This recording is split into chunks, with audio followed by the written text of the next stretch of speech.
So today we're looking at beyond the cell membrane, beyond the fluid mosaic model. And so we're going to start with some of the basics of plant cells, which are eukaryotic cells that have some unique properties. Not all cells have these. Plant cells do. And I've listed those in green down below there. And as you see that the cell wall is one of the major components that differentiates plant cells from other cells.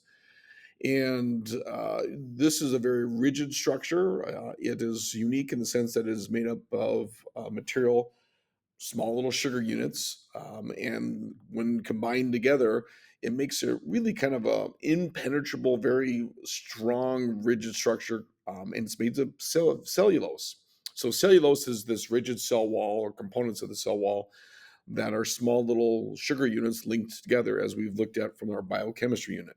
The second feature are vacuoles. Plants in particular have a central vacuole in the middle, and it makes up about 90% of a plant cell. And so much of it is just filled with like a storage structure, but much of it's filled with water. And then the third one are plastids, and one in particular are chloroplasts. And chloroplasts have the ability to convert the sun's ultraviolet light into a usable stored energy that can be used by plants and other organisms. But primarily, the plants use it for their energy source for growth. One of the unique things about that is that they take in carbon dioxide and they convert it into glucose. This whole process, as you're well aware of from elementary school, is called photosynthesis. So those are three features, very unique features that are found in plant cells. If we look at some other features of eukaryotic cells, remember eukaryotic cells are those that contain a nucleus. And that's this thing down below is the nucleus. The nucleus is unique in that it has a membrane that surrounds it. It is made up of a lipid bilayer. Like all membranes found within plants, they're all built the same. They're made up of a lipid bilayer, a phospholipid bilayer.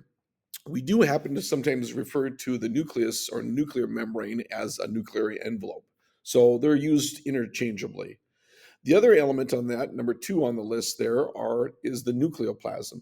The nucleoplasm is just another way of saying cytoplasm, and that's just the fluid contents within the nucleus. The third item listed there is the nucleolus. This is unique because it makes ribosomes. And as you recall from earlier units that we've had, the ribosomes are responsible for the manufacturing of proteins, the universal answer in biology. And then chromosomes are also found within this layer of within the contents of the nucleus. We often refer to as chromosomes that are unspooled or unwound as chromatin, just another way of saying DNA. If it coils up and condenses like the ones you can see around me below here in green and red and blue, when it coils up and condenses like that, we call it chromatid with an ID ending. But those are just some of the unique features that we'll look at. The nucleus doesn't make it more complex, but it makes it have a unique feature, almost like a central hub that houses the information to conduct the activities of the eukaryotic cell. So oftentimes we refer to it as the control center, the nucleus. One of the other things that all cells have is eukaryotic and prokaryotic cells are ribosomes. And these are, again, remember another way of saying ribosomes is rRNA. So they're designed for the production of proteins. This is the one I alluded to in the previous slide that suggests that it is manufactured within the nucleolus of the nucleus. So this is the ribosome, and here is a small little snippet where it is combining with messenger RNA, tRNA, and the ribosomal RNA to manufacture proteins or our growing polypeptide chain, as you can see on the left here. So eukaryotic cells, this is the true nucleus. These are one of the unique things with is that they have a nucleus, number one, and they have organelles. And these organelles, just like the nucleus, have a membrane that is a lipid bilayer. So again, that membrane, whether it's here on the outer side of the cell, whether it's the nucleus, or whether it's these various organelles like the endoplasmatic reticulum, the Golgi, the mitochondria. All of them are made up of the same substance, this lipid bilayer. And then, of course, this Aryan blue, as it's been labeled, that's got the cytoplasm. So cytoplasm or cytosol are used interchangeably. Well, one of the unique features of eukaryotic cells is they have mitochondria. Both plant and animal cells have mitochondria. The term or description that we've used way back when we first discovered life science in seventh grade is the powerhouse. In other words, it manufactures energy, and that energy has a particular form. The energy that's used by all cells is in a form called adenosine triphosphate, ATP. And ATP is that form that all cells can use, and it's manufactured into a large extent here in the mitochondria. The process that this happens to produce is called cellular respiration. So cellular respiration is this process which it takes in glucose from the cell, and it manufactures a usable form that the cell can use of energy called ATP. And as one of the byproducts of that, it produces carbon dioxide. So this will have to be removed and or broken down somehow. But that's cellular respiration. One of the things that we can look at a later point is what happens if the mitochondria don't work. In other words, if it doesn't produce adequate amount of energy or any energy at all. But that's for a later point. There are several diseases that center around the mitochondria, and hence my couple slides here. But I'll do that in class versus here online. Some of the other ones that are unique as far as organelles, membrane-bound organelles, are perioxysomes. And I bring up perioxysomes because you'll notice that it has enzymes that break down some of those harmful products. Harmful products that the cell produces, like H2O2. You might remember the H2O2 in the enzyme lab when we used liver to demonstrate how it has the enzyme called catalase to break down this harmful product into less harmful substances like water and oxygen gas. So these are small little packets with a very particular function that are happening within the eukaryotic cell. A second one that I've listed here are lysosomes. Lysosomes, you can think of these as kind of the garbage disposal. This is breaking down material, almost like the ability to digest foods. This has also some enzymes and materials that aid or potentially can aid a cell in breaking things down to a more usable form by the eukaryotic cell. I'm going to skip this particular section too. We'll look at some of the other diseases later point. One of the third or fourth organelles that I've listed here are vacuoles. And vacuoles are found in plants. As I said earlier, found in plants, we oftentimes refer to as the central vacuole because it just has the capacity to take up most of the plant's area. And then about 90%, that means all the other organelles, membrane-bound organelles, get pushed to the side. And so if I highlight here, you can see everything is getting pushed to the side, including those green things called the chloroplast. So everything just gets pushed aside as a result of this fluid-filled vacuole that the plant is storing water and some other small nutrients. One of the things that I'm having you look at in lab are paramecium.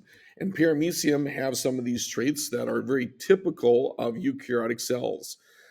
Here are my lysosomes, that garbage disposal. They have a vacuole. Here it is called a contractive vacuole. It's almost like a kitchen sink that removes fluid from this particular cell. It has kind of a unique thing. It's animal-like, and it has two nuclei, one called a micro, smaller nucleus, and a macronucleus. And then it has some food vacuoles that eventually the lysosomes will begin to break down. So I just put this up here just to demonstrate some of the effects that some of these other organelles are having in other microscopic organisms like the paramecium. So one of the other unique features are centrosomes or centrioles, and these are found in animals. and it's used primarily in cell division. This kind of builds the cytoskeleton within the cell. You know, gives its shape almost like bones within our own tissues. Well, with these centrioles, they have the capacity to move chromosomes. You can see the chromosomes here in green. They're kind of X-like at this point, moving from around the cell, and eventually, during cell division called mitosis, they'll be used to pull these chromosomes towards opposite ends of the cell. Well, one of the unique things with animals or plant cells are chloroplasts. And chloroplasts are those um, photosynthetic structures within a cell that convert light energy, in other words, the sun's photons, into a usable chemical energy. Eventually, we call that ATP. So think of these like solar panels, and these solar panels within the plant, these chloroplasts, have that capacity to go through a series of complex chemical reactions that require many enzymes and many structures to convert it into a stored energy, which we call ATP. Now, the ATP is usually used right away. If there's excess amounts of energy, we can store it as glucose. In other words, if you have solar panels on your house, immediately it'll be used for the energy that you use right now. If you are still collecting that sun's energy, in other words, in excess, you can now sell it to the companies that will buy that energy, like let's just say Excel Energy, and they can sell it to the corresponding other homes and cities for, and you profit from that. Well, the plant cells, they profit by storing it in packets of energy that can be stable in long term, and that stable long term energy in plants is glucose. So when you get glucose products made, this is a plant's way of storing that excess energy into something useful for other means. Maybe it's a reproductive means or growth, but either way, it can be used later down the road. The one thing I will say about chloroplasts and the mitochondria is that they have unique structures, but they also have their own DNA. In other words, they divide independently of the cell. That gives them some unique properties. It's almost like a cell within a cell, operating independently, but yet in conjunction, in almost like a symbiotic relationship with the larger cell. So chloroplasts and mitochondria are unique in that manner within these eukaryotic cells. One of the things that is interesting is the cell wall. Bacteria, very simple prokaryotic cells, have a cell wall, and plants do. So there is some crossover and some relationships, some similarities. And as I said earlier, the plant cell has is primarily made up of something called cellulose, which again are thousands of units long, made up of individual units of sugar like glucose. And it makes it very difficult to digest because there are so many of them and it takes so long. Hence, why a cow would have several stomachs. It just takes a longer time for it to digest. These ruminant organisms, like cows and sheep, that eat only plants, it just takes them longer to break things down, the cellulose, in other words, to use it as an energy source. But make no mistake about it, it's very efficient and it is one of the most abundant forms of energy plants in the world. So if we would have that capacity, our ability to feed even more would be even greater. So just a comparison here between bacteria, animals, and plants. Which ones have which? It's hard for me to mark on this, but cell membranes are found in all, both bacteria, animals, and plants. So that's universal. Cell walls can only be found in bacteria and plants, not animals. Flagella, this is a locomotion device that you've read about. And the flagella, we can find them in animals and some forms of bacteria. Vacuoles, in other words, this is kind of a storage area, can be found primarily in animals, or excuse me, plants. And animals have some unique structures that can seem like vacuoles, but we primarily like to think of it as plants only. DNA found in all three. The nucleus is found only in animals and plants. Bacteria, again, remember, do not have a nucleus. They are considered to be prokaryotic. Cytoplasm, universal for all of them, and of course, ribosomes. So for all of them, that'd be the cell membrane, ribosomes, and cytoplasm, including DNA found in all three of those areas. So in the end, what we're looking for is these eukaryotic cells and how they are complex and how they work together. And there's a term or there is a theory called the endomembrane system, and it's just showing you how these membranes are working together. Yes, they all have unique functions, but in order for them to operate efficiently as a whole, this is referred to as a system, almost like the digestive system, where you have individual organs. They all have their particular function, and as a whole, they do the digestion. So when we use endomembrane, endo meaning inside, so inside the cell, how ribosomes, endoplasmic reticulum, the Golgi bodies are all working together to perform the idea of distributing proteins and moving around for a particular function, whether this to be used inside of the cell or outside of the cell. So if we start with the ribosomes, there are two forms of ribosomes where you can find them. Ribosomes, remember, produce proteins. And so on this particular one, you can see the ribosomes on a organelle called the endoplasmatic reticulum. So when you have the endoplasmic reticulum with these little dots or the ribosomes, we call it rough. It has a rough surface. So the rough surface of this is called rough ER or rough endoplasmic reticulum. And what happens here is the ribosomes produce the proteins, and the endoplasmatic reticulum has the capacity to move those proteins through its series of channels and membranes all the way down to the end until it reaches the final staging point where this membrane, which is a lipid bilayer, will surround the protein and actually move it. And that's what you're seeing right here through this little vesicle. It'll move it to another structure called the Golgi. And the Golgi or Golgi body or apparatus will take that protein that's been produced and it will go through what many just refer to as the final packaging. So as it moves through the Golgi, again, consisting of this membrane, it's getting the final package. It's like much like going to a store where you are starting out at some location, and then you're moving through the aisles of that store with a particular protein product, for example. You jump ship to the checkout, and the checkout, you're going to do the final packaging and bagging. And that's what the Golgi does. It baggages and packages it for use within the cell. And so at the end, you'll see it pinch off. And that's what you see in the circle there is a pinched off membrane with the protein. And it may be able to be used within the cell, like maybe the protein was an enzyme that can break down food particles like the lysosomes.